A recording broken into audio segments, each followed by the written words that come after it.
Bonjour à tous et bienvenue, je suis Manuela.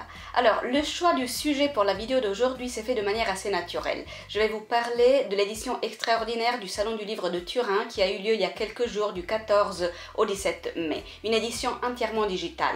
4 jours, 140 intervenants du monde entier, plus de 60 présentations pour remplacer l'édition physique, disons, du salon qui a dû être annulée à cause du coronavirus, tout comme Livre Paris et quantité d'autres événements. La première chose que j'ai envie de dire est qu'il s'agit d'une très belle initiative pour laquelle je félicite l'équipe qui a travaillé et qui a su transmettre ce beau message de créativité et de capacité d'adaptation dans des conditions très difficiles.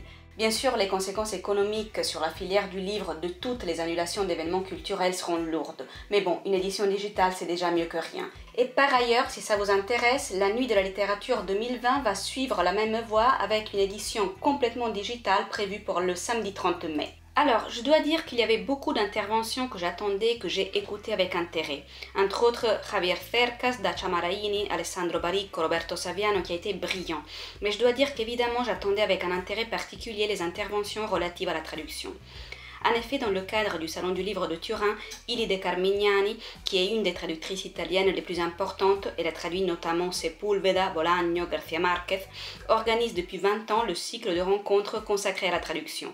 20-25 rencontres pour chaque édition du Salon pour donner de la visibilité à un métier important, très complexe, passionnant, mais qui est souvent méconnu et très peu reconnu. Or, dans ce cadre-là, l'intervention que j'attendais avec le plus d'impatience était celle d'Annie Ernaux et Lorenzo Flabbi des éditions L'Orma, qui est son éditeur et traducteur italien. Annie Ernaux est l'une des plumes les plus importantes de la littérature française contemporaine et ses livres sont, sans aucun doute, parmi les choses les plus belles que j'ai lues ces dernières années et depuis toujours.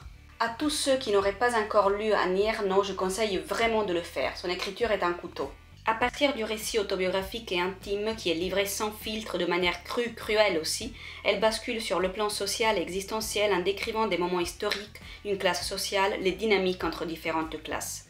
Parmi les thèmes qu'on retrouve chez elle de manière presque obsessionnelle, il y a celui du milieu d'origine, justement, du fait qu'à un moment donné de sa vie d'enfant, elle ne s'est pas reconnue dans le niveau social dans lequel elle est née, elle ne s'est plus reconnue dans ses parents et elle a commencé à sentir une ambition brûlante d'élévation sociale.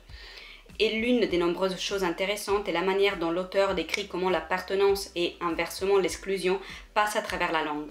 Elle raconte qu'enfant, à un moment donné, elle s'est rendue compte que chez elle, on ne parlait pas comme à l'école ou comme chez d'autres enfants. Et par conséquent, si je ne parle pas comme eux, ça veut dire que je ne suis pas comme eux. Pour être comme eux, je dois parler comme eux. Si je ne parle plus comme mes parents, ça veut dire que je ne suis plus comme mes parents.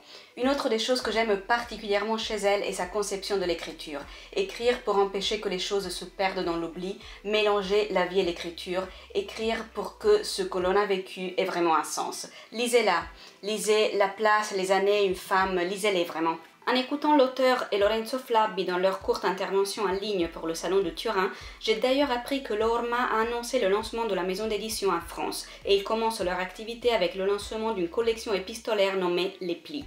Les événements, les présentations pour le lancement de la maison d'édition et des premières publications étaient prévus à partir du 19 mars. Or, ils ont dû être reportés à cause de la crise liée au coronavirus, mais quoi qu'il en soit, il s'agit d'un très beau projet et j'espère avoir l'occasion de vous en reparler dans le futur.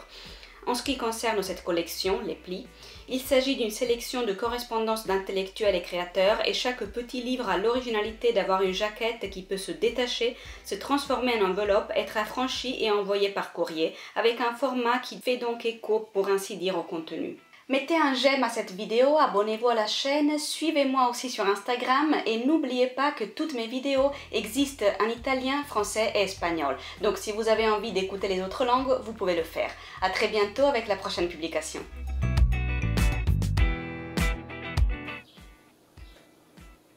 Oui, bien sûr.